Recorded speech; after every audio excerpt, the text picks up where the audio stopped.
Okay, good morning. Captain John here. This is my think tank. Got my laptop over here, got all my notebooks, and got my clipboard here this morning to remind me of some things I want to talk about. Hopefully you watched my 43-minute video, which I spoke to you about the grand plan and the reason that you're making these plans.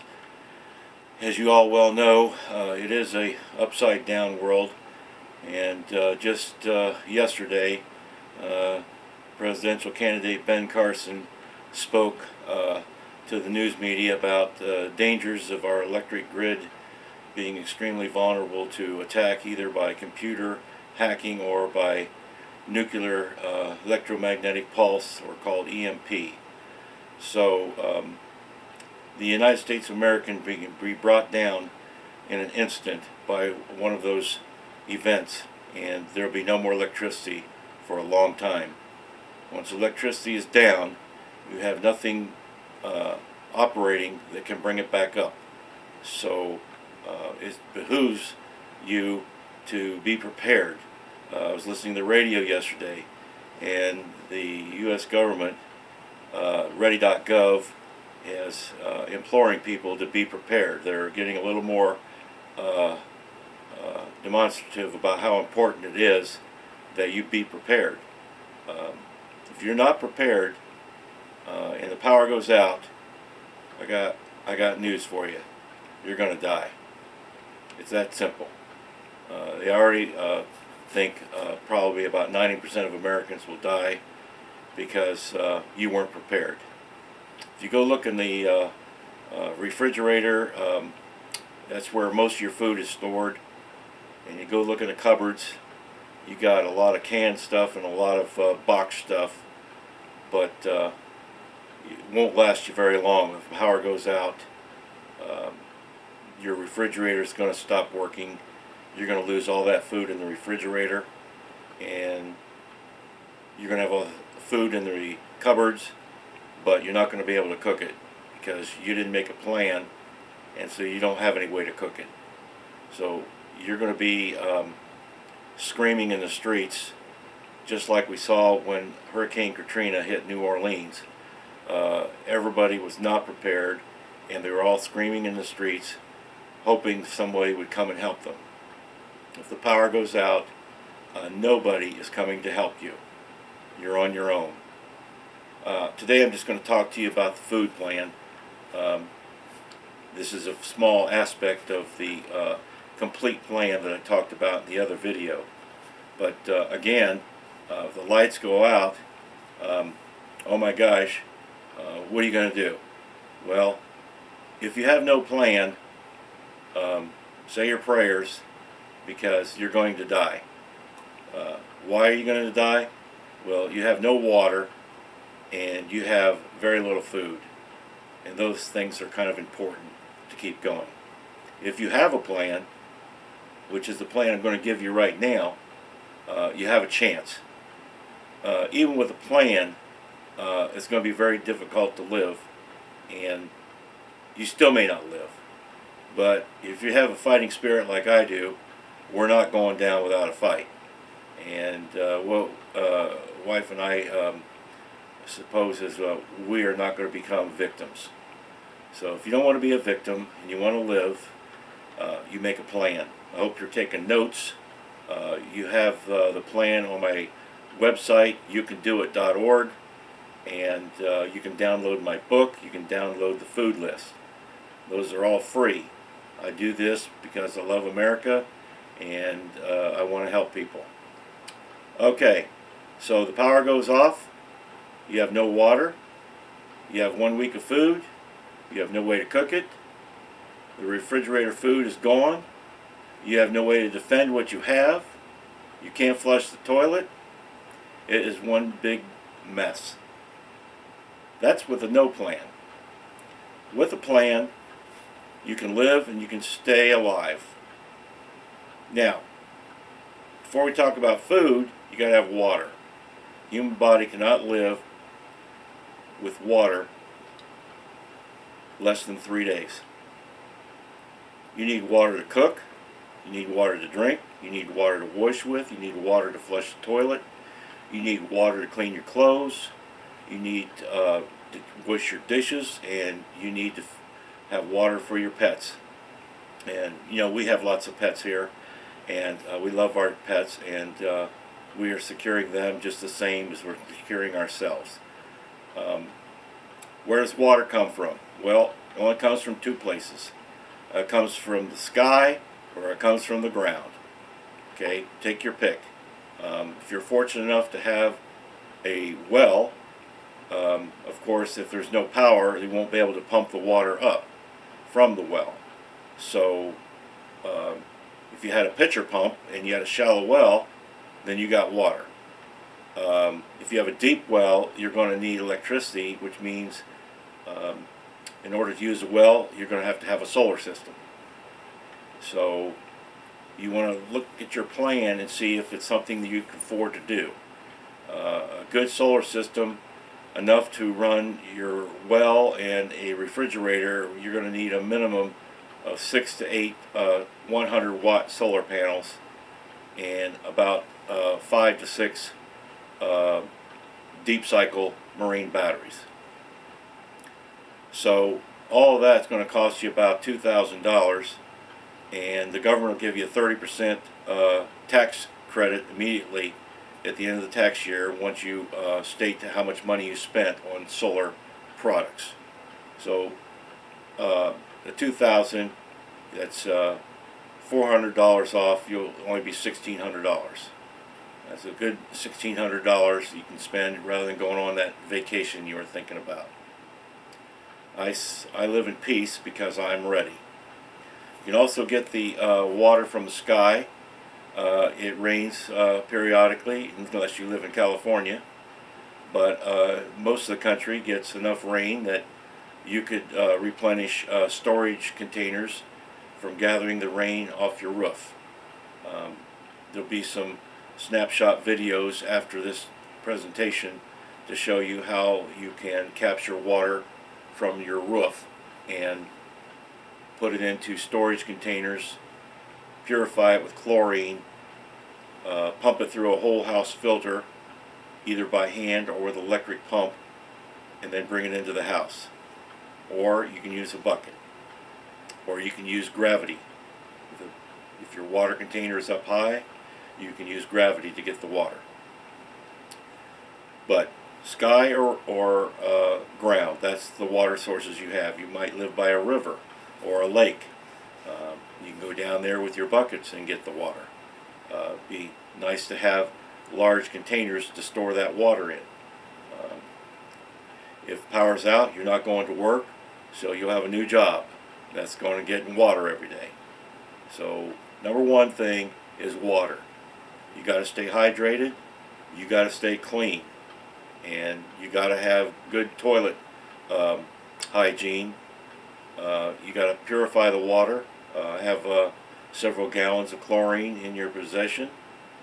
You got to keep your dishes clean, because if you don't do this, you're going to get sick. And because the power's out, you're not going to be able to run down to the doctor and say, can you give me a pill because I don't feel good. There won't be no doctors. So you're the doctor. You got to stay well. That's your best defense. Okay, now we're going to start talking about food. Before we talk about food, you better start looking at, well, how would I prepare the food? How would I cook it? Well, there are several ways you can cook food. You already know that. You've got a gas grill, or you got a charcoal grill. You can have a Coleman propane camp stove. You could build yourself an outdoor wood cooking stove.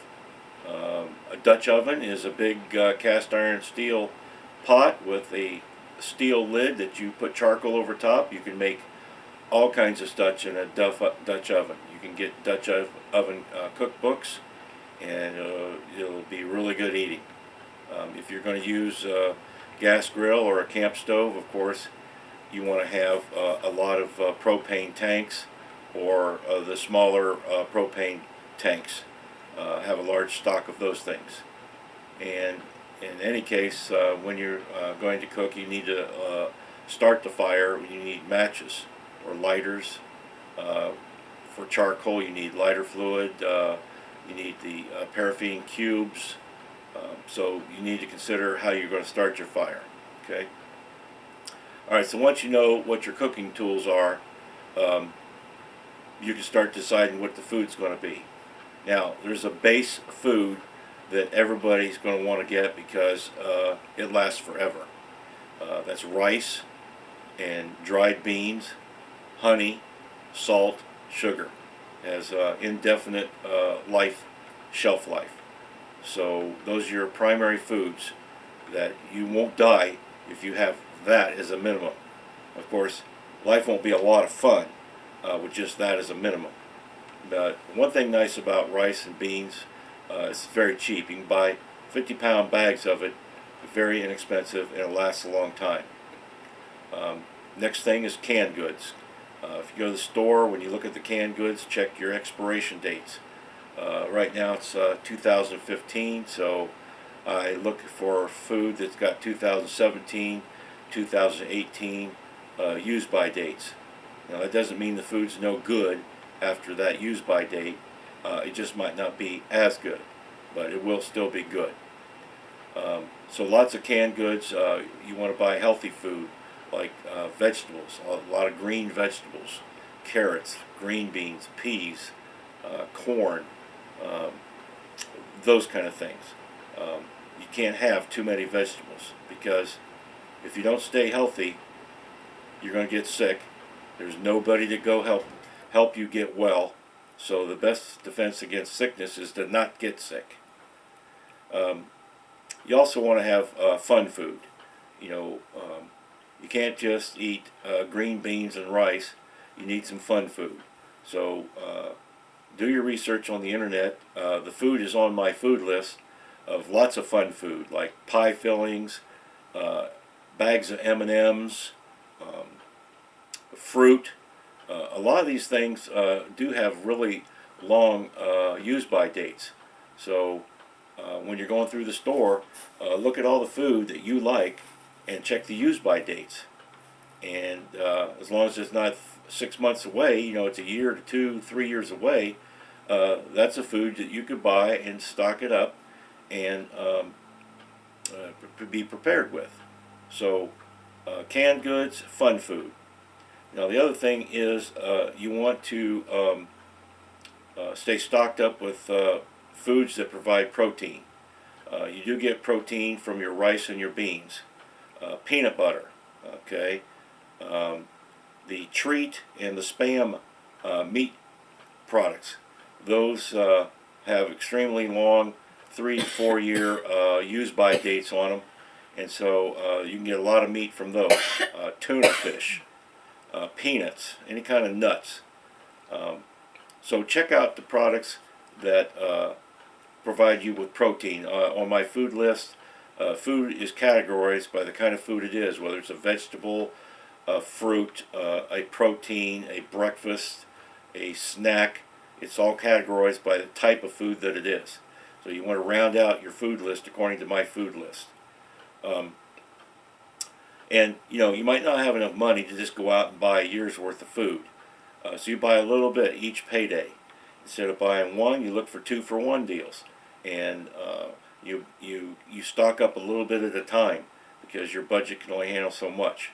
But ultimately, you want to try to get 6 months to a year's worth of food to get you by the rough time. We don't know what's going to happen if the power goes out, how long, if ever, it'll come back. But we want to last at least a year. The other thing you need to stay healthy is vitamins. You should all be taking a one-a-day multiple vitamin. Vitamin C is extremely important. You should be taking 500 to 1,000 milligrams a day to stay healthy. Remember in the old days when they used to travel the open oceans, they didn't have any fruit, they got scurvy. Scurvy was a lack of vitamin C, and their blood vessels ruptured and they died. So you're not going to have an abundance of fruit, so you want to take your vitamin C. Standard thing also is calcium with vitamin D in it, and magnesium. 2 really important nutrients to keep you healthy. One other that I highly recommend is vitamin B12. So if you have those few vitamin supplements as a minimum, that will keep you from health deteriorating under these conditions. Now, we're used to going down to the store and getting a steak and a big rib roast and whole chickens and a bag of fish. Well, those days are over. You won't be doing that. So for meat, where are you going to get your meat? Well, we've already talked about the canned meat, but also, if you're a hunter, of course, you can go hunting. During the first months of power outage, you're not going to be able to go hunting. If you leave your home, you probably won't be coming back. But hunting is something that you can do downrange once things settle down. I mean, there's all kinds of animals, and everybody's area is different. You have deer, hog, coyote, wildcats, you name it. They're all good nutrition. Rabbits and squirrels is another thing that you can catch around the house with little wire snares and simple traps. Some of you live in the city, and none of this will be possible. So some of you that live on the outskirts of the city or in the rural areas, this will be much more attainable to gather some type of meat from the wildlife. Some of you might be near a river or a lake where you can get fish. I'm not near a river or a lake, so fish won't be in my diet. But if you're fortunate enough to be close, definitely want to have some fishing poles available, some artificial bait of some type, because or of course you can get crickets and worms and things of that nature. So that about rounds out the plan for food. I talk about it in the 43-minute video. I talk about it in my book, and you have the food list. And then you know what your family likes.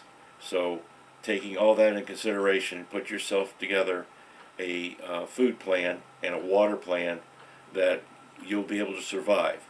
And my next video is going to be about security, because once you have all that stuff, you're going to have to defend it, because the people who have not planned are going to want your stuff. It's that simple. And you're going to have to defend it. So I'll talk about that in the next video. Thank you. Have a good day.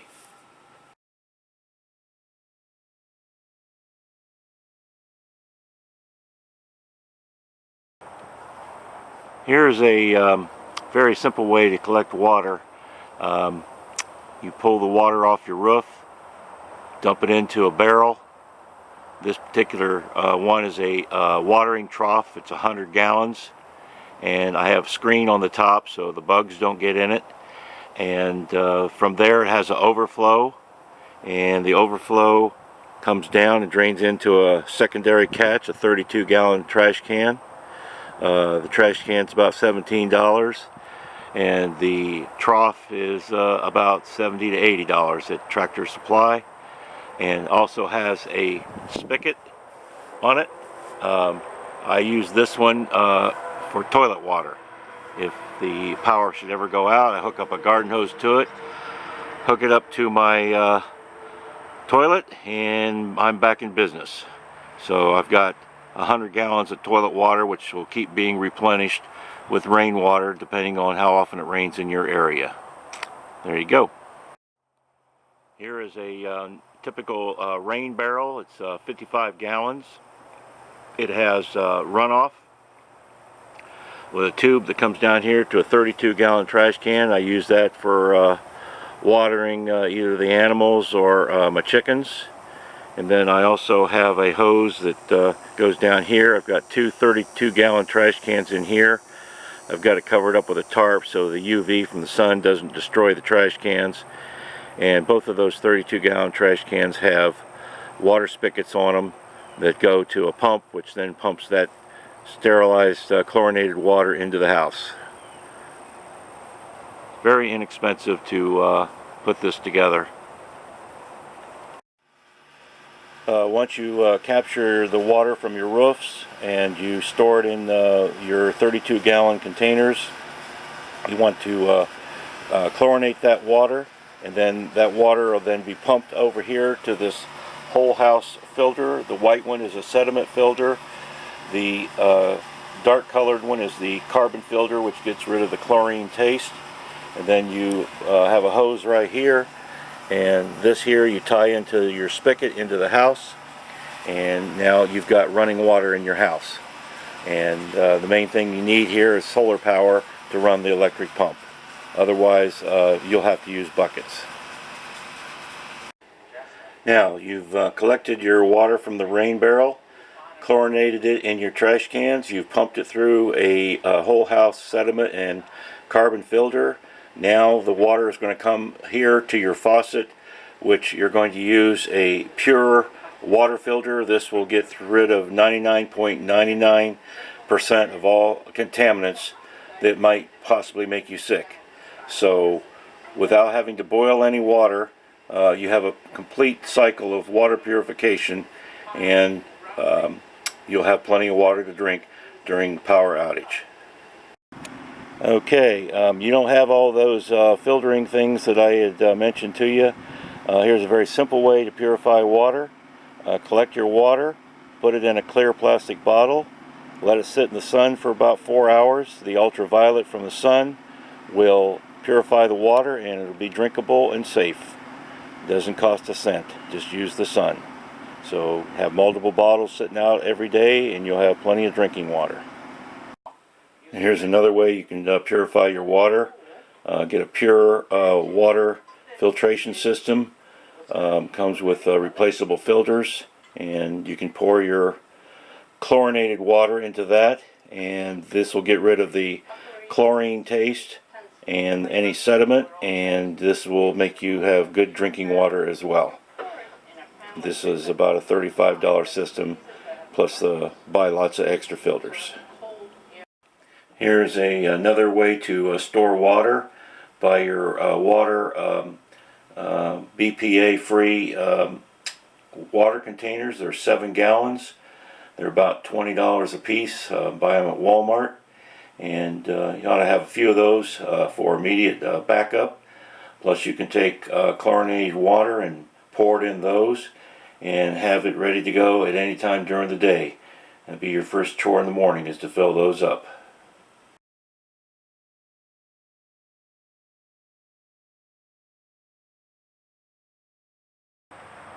Here's a chicken coop I built if you'd like to have fresh eggs every day. This is very simple. I built it up on some old wood crates. Picked up some scrap wood from out of the house, put a metal roof on it, and a couple places for the chickens to sit, and then I got cat litter trays in there for nesting and laying eggs. Got water and food bowls here, a little ramp, and then a fenced in area so the chickens don't run around and get caught by all the other critters. Depending on where you live, you may need a top to your pen. Here I don't need a top. I don't have any critters that can fly in from here because I'm heavily wooded. But yeah, this will give you got 3 chickens, you can have 3 eggs every day.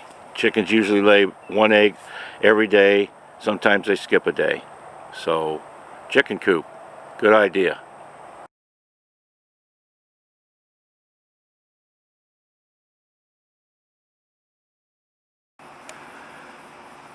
Here you can cook outside if you want to. Build yourself a little simple wood cooking stove here.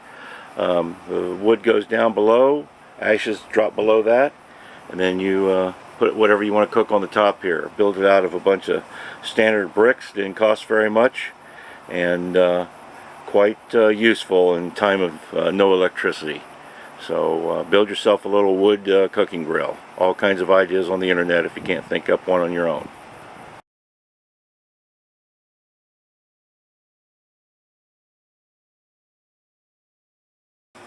Here's electronics for a solar system.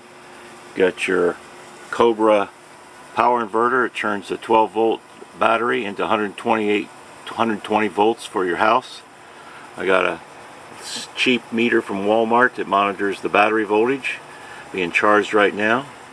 And then you have what they call a solar charge controller.